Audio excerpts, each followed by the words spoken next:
아멘. 오늘 이 시간 함께 은혜 나눌 하나님의 말씀은 시편 88편 1절부터 9절까지의 말씀입니다.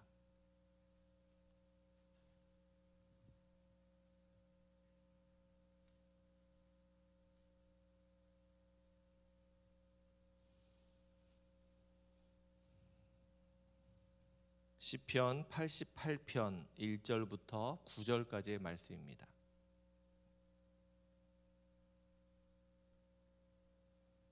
우리 말씀을 같이 함께 읽도록 하겠습니다.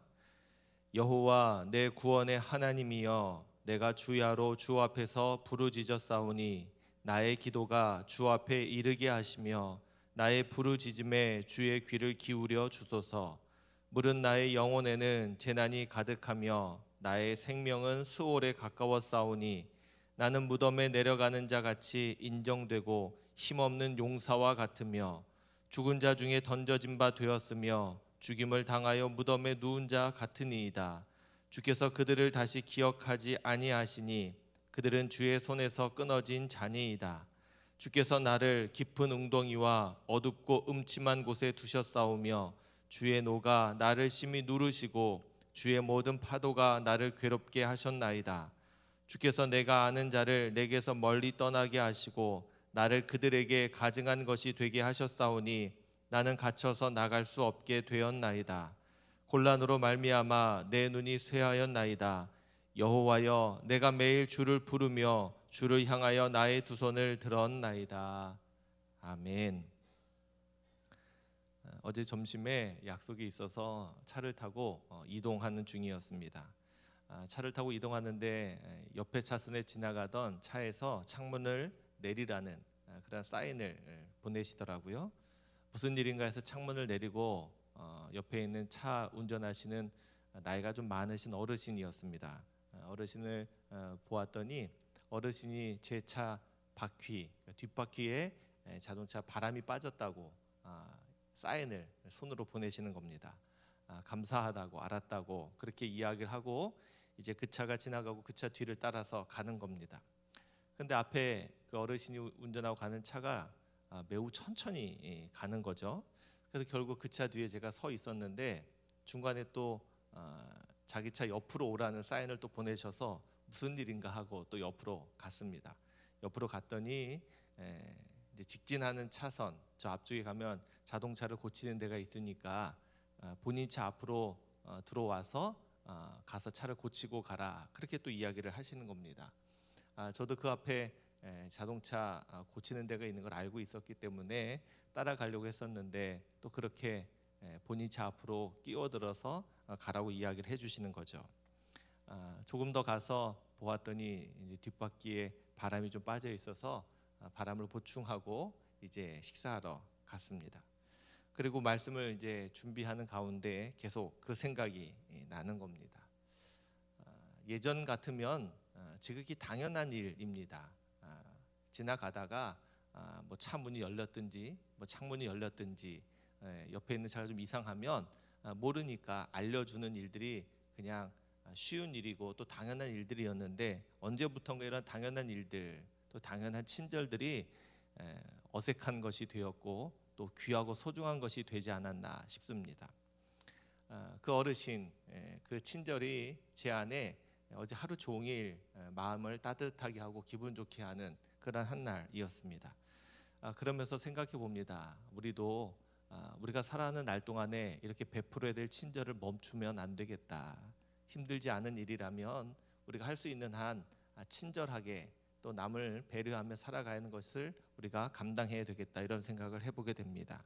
바라기는 오늘 하루도 하나님 우리에게 귀한 날로 열어주셨는데 이 날을 살아가는 동안에 우리가 베풀 수 있는 친절이 있다면 그렇게 친절한 마음으로 살아갈 수 있는 저와 여러분들 모두가 되셨으면 좋겠습니다. 당연한 거고 작은 거지만 누군가에게는 큰 감동이 될 수 있어요. 그러니 오늘 하루를 살아가는 동안에 베풀 수 있는 한 많은 친절을 베풀면서 살아가시길 바랍니다. 우리 계속해서 고라자손의 시편을 읽고 있는데 오늘도 시편 88편이 고라자손의 찬송시 이렇게 되어 있습니다.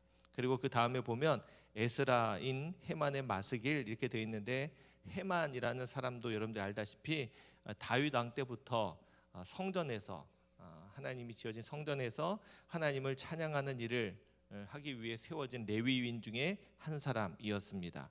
아삽, 여두둔과 함께 하나님을 찬양하는 그런 사람이었음을 우리는 알고 있죠. 그 다음에 등장하고 있는 인도자를 따라 마할랏 인도에 맞춘 노래 이렇게 되어 있는데 이 말의 뜻은 정확하게 어떤 의미인지는 모릅니다. 어떤 악기를 가지고 연주하라는 건지 어떤 가락인지는 분명히 알 수 없지만 많은 사람들은 이것을 어떤 정서를 이야기한다고 이야기하기도 하더라고요. 여러분들이 시편 88편을 오늘도 읽어보았고 내일 또 읽게 될 텐데 이 안에 담겨진 어떤 마음이 매우 슬픕니다. 큰 재난, 곤란한 어떤 고난, 역경 속에서 시인이 노래하고 있는 그러한 대부분의 모습이 담겨져 있기 때문에 이것은 슬픔의 노래, 또 고통 중에 부르는 노래, 그렇게 해석을 하기도 합니다. 오늘 이렇게 앞부분만 읽었는데 이 앞부분에서도 슬픔과 고독이 가득한 그런 탄식을 또 원망과 절망을 우리에게 보여주고 있습니다. 3절부터 5절 말씀이죠.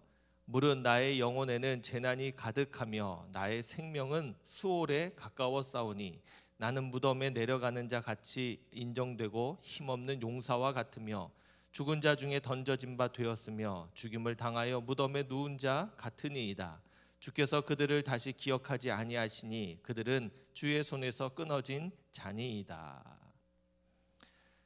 이것이 어떠한 역사적인 사건이나 배경을 하고 있는지는 알 수 없지만 지금 시인은 자신이 처한 극심한 고난을 느끼고 그대로 표현하고 노래하고 있는 겁니다. 표현된 내용을 보니까 욥이 큰 고난을 겪었을 때 자신의 인생을 원망하면서 고백했던 그런 고백과 비슷한 것 같습니다. 아마 이 시인도 아주 큰 재난, 표현대로라면 큰 재난을 겪게 되고 어려움을 겪게 된 것 같습니다. 그래서 뭐라고 말합니까? 자신의 생명이 수월, 쉽게 표현하면 지옥이라고 말할 수 있겠죠. 지옥에 가까이 이른 것 같다, 그렇게 말합니다. 그리고 더 나아가서 이제 죽음을 코앞에 두고 있는 것처럼 내 영혼이 무덤에 내려가는 자 같다. 그리고 힘을 잃은 용사, 다시 말하면 힘을 잃은 용사는 이제 죽는 것밖에 남아있지 않죠. 다 잃어버렸으니 죽음을 앞에 두고 사형을 앞에 두고 있는 그런 용사처럼 되어 있다. 여러분도 한번 생각해 보십시오. 너무 힘들고 어려울 때 우리가 겪게 되는 어떤 마음의 느낌이 이러하지 않습니까? 이제 죽을 것 같다. 이제 내 인생은 끝났다. 이제 아무것도 할 수 없다. 이런 모습입니다. 그리고 더 나아가서 뭐라고 말합니까? 이제는 죽어서 이제 장례를 위해서 던져진 자, 무덤에 누워 있는 자, 이제 모든 것이 끝났고 조그만 소망도 없고 다시 회복될 조짐도 없는 것을 지금 이 시인은 노래하고 있는 겁니다. 그가 이렇게 큰 재난과 고난과 역경 가운데 이렇게 된 그런 모습을 마지막 5절 마지막 부분에서 이야기하죠. 주께서 그들을 다시 기억하지 아니하시니 그들은 주의 손에서 끊어진 자니이다. 우리 인생에서 가장 큰 절망, 낙심, 어려움은 무엇일까요? 우리가 하나님을 잃어버리는 겁니다. 우리가 하나님을 잃어버리면 우리 인생에는 가장 큰 절망과 어려움이 찾아오게 됩니다. 그런데 더 중요한 게 있어요. 우리가 하나님을 잃어버리는 것도 큰 절망이지만 더 큰 절망, 더 큰 어려움은 하나님이 우리를 잊으시는 겁니다. 우리가 하나님을 잃어버릴 수 있지만 하나님은 우리를 포기하지 않으신다면 괜찮은데 하나님이 우리를 잊으실 때, 하나님이 우리를 기억하지 못하실 때 이것은 절대적으로 회복할 수 없는 일들이 벌어지죠. 더 나아가 오늘 표현대로라면 주의 손에서 끊어졌다. 주의 손에서 끊어졌다. 여기서 말하는 손은 어떤 도움, 보살핌, 또 지키심 이런 것들을 상징합니다. 부모가 자녀들을 손으로 키운다 이렇게 말하지 않습니까? 그러니까 이 손은 모든 것을 베푸는 그 손길, 그 사랑을 상징하는데 거기서 끊어졌다라고 말하고 있는 겁니다. 이제 조금도 희망이 없는 절망, 극심한 절망, 극심한 비극이 닥쳤다. 그렇게 지금 노래하고 있는 겁니다. 뿐만 아니라 시인은 계속해서 자신의 고난에 대한 이야기를 노래하고 있는데 또 다른 부분으로 이야기합니다. 6절부터 9절 상반절입니다. 주께서 나를 깊은 웅덩이와 어둡고 음침한 곳에 두셨사오며 주의 노가 나를 심히 누르시고 주의 모든 파도가 나를 괴롭게 하셨나이다. 주께서 내가 아는 자를 내게서 멀리 떠나게 하시고 나를 그들에게 가증한 것이 되게 하셨사오니 나는 갇혀서 나갈 수 없게 되었나이다. 곤란으로 말미암아 내 눈이 쇠하였나이다. 지금 시인은 자신이 겪고 있는 고난의 이유가 하나님이 그렇게 하셨다라고 말하고 있죠. 자신이 겪고 있는 곤란함과 고난과 이 극심한 이 비극의 주체가 하나님이시라는 것을 그는 분명히 알고 있는 겁니다. 그래서 보면 모든 표현에 주께서라는 표현이 등장합니다. 주님께서 이렇게 하셨다. 주님께서 이렇게 하셨다 말하고 있습니다. 그런데 한번 생각해 보십시오. 오늘 6절의 말씀에 보면 주께서 나를 깊은 웅덩이와 어둡고 음침한 곳에 두셨다 그렇게 말하고 있는데 이것과 반대되는 은혜의 노래들, 은혜의 표현들이 성경에 등장하지 않습니까? 시편 23편 4절입니다. 내가 사망의 음침한 골짜기로 다닐지라도 해를 두려워하지 않을 것은 주께서 나와 함께 하심이라. 주의 지팡이와 막대기가 나를 안위하시나이다. 또 있습니다. 시편 40편 2절입니다. 나를 기가 막힐 웅덩이와 수렁에서 끌어올리시고 내 발을 반석 위에 두사 내 걸음을 견고하게 하셨도다. 또 다른 시인은 똑같은 웅덩이와 음침한 길, 음침한 곳 노래하는데 한 곳에서는 하나님이 나를 거기서 건지셔서 나를 도와주신다라고 노래하고 있고 지금 시인은 하나님이 나를 건지시는 것이 아니라 오히려 깊은 웅덩이와 음침한 곳에 두셨다 그렇게 말하고 있는 것입니다. 다시 말하면 하나님이 주체신 거죠. 하나님이 우리를 건져내시면 그것이 우리가 은혜가 되는 것이고 그대로 두시면 그것이 우리에게 극심한 고난과 비극이 되는 겁니다. 이해하실 수 있으십니까? 하나님께 달려 있습니다. 그렇게 본다면 오늘 말씀을 통해서 깨달을 수 있는 것이 무엇입니까? 하나님이 우리에게 베푸는 그 은혜, 그것이 우리에게 복이고요. 하나님께서 그 은혜의 손길, 그 은혜를 거두시면 그것이 우리에게는 큰 화가 된다라는 사실입니다. 오늘 그래서 시인은 어떻게 지금 고백하며 노래하고 있습니까? 1절, 2절입니다. 여호와 내 구원의 하나님이여 내가 주야로 주 앞에서 부르짖었사오니 나의 기도가 주 앞에 이르게 하시며 나의 부르짖음에 주의 귀를 기울여 주소서. 9절 후반절입니다. 여호와여 내가 매일 주를 부르며 주를 향하여 나의 두 손을 들었나이다. 아멘.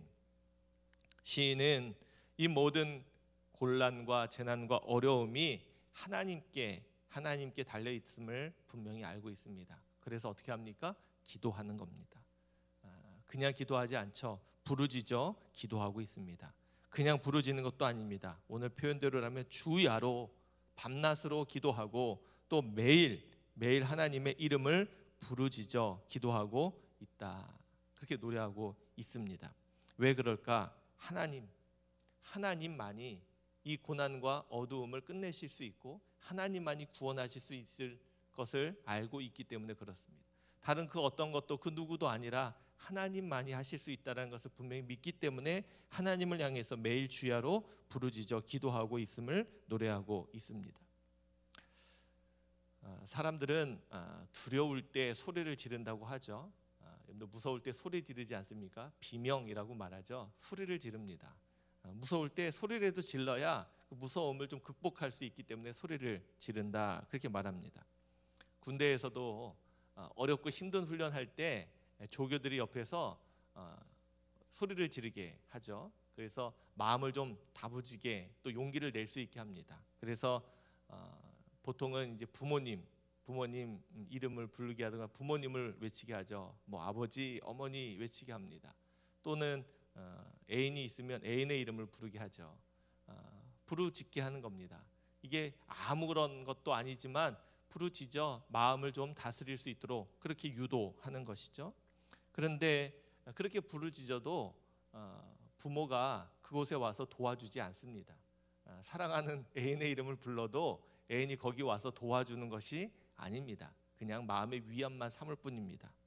그런데 하나님은 다릅니다. 우리가 두렵고 힘들 때 부르는 그 하나님의 이름은 다르다는 겁니다. 할렐루야. 믿으십니까? 하나님은 하나님의 이름을 부를 때 그곳에 오신다는 거예요. 그냥 부르짖음으로 끝나는 것이 아니라, 우리가 그 이름을 외치는 것으로 끝나고 그렇게 위안받는 것이 아니라, 하나님은 하나님의 이름을 부를 때 그곳에 오셔서 역사하신다는 사실입니다. 우리가 이 사실을 믿어야 하나님께 기도하고 부르짖을 수 있는 겁니다. 시인은 그 사실을 알았기 때문에 하나님 앞에 부르짖어 매일 주야로 그렇게 기도했던 겁니다. 그리고 하나님 앞에서 분명히 이야기하고 고백합니다. 주여, 나의 부르짖음을 들으시옵소서. 귀를 기울여 주옵소서. 바라기는 저와 여러분들이 우리의 인생을 살아가는 동안에 크고 또 어렵고 큰 고난과 또 극심한 일들이 있겠죠. 없으면 다행이고 없으면 좋은데, 혹시 그러한 일들이 있을 때마다 우리가 이 말씀을 기억했으면 좋겠습니다. 누구의 이름을 불러야 하는지, 누구의 이름을 불러야 하는지, 누구를 부르짖어 외쳐야 하는지를 분명히 깨닫고, 바라기는 하나님의 이름을 부르실 수 있기를 바랍니다. 제가 오늘 말씀의 제목을 하나님의 이름을 부를 때 이렇게 정해봤어요. 하나님의 이름을 부를 때 우리의 삶에 어떠한 일들이 일어나는지 여러분들의 삶으로 직접 경험해 보실 수 있기를 바랍니다. 제가 말하는 말이 아니라 하나님이 우리에게 주시는 말씀, 또 약속입니다.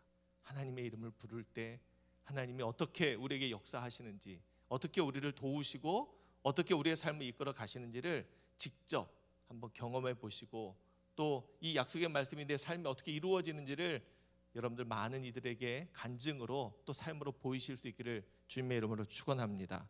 저는 틀림없이 믿습니다. 틀림없이 믿습니다. 어떠한 고난에서도 역경에서도 하나님의 이름을 부를 때 하나님이 우리에게 응답하시고 도우실 줄로 분명히 믿습니다. 바라기는 시인이 그것을 분명히 알고 그래서 하나님께 부르짖어 고백하는 것처럼 우리들도 하나님 앞에 그렇게 기도했으면 좋겠습니다. 오늘 이 새벽 어떠한 마음으로 나오셨습니까? 하나님을 향해서 큰 기대와 소망을 안고 나오셨겠죠? 바라기는 이 새벽의 시간에도 그 하나님을 기억하며 믿음으로 기도하실 수 있길 바라고요. 분명히 믿기는 여러분들이 기도한 그대로 하나님이 응답하실 줄로 분명히 믿습니다. 그런 마음으로 기도하시는 귀한 새벽의 시간이 되시기를 바랍니다. 우리 함께 기도하겠습니다. 우리 감사헌금 오하율 어린이, 또 11조 헌금 우리 김수영 집사님 가정 드리셨습니다.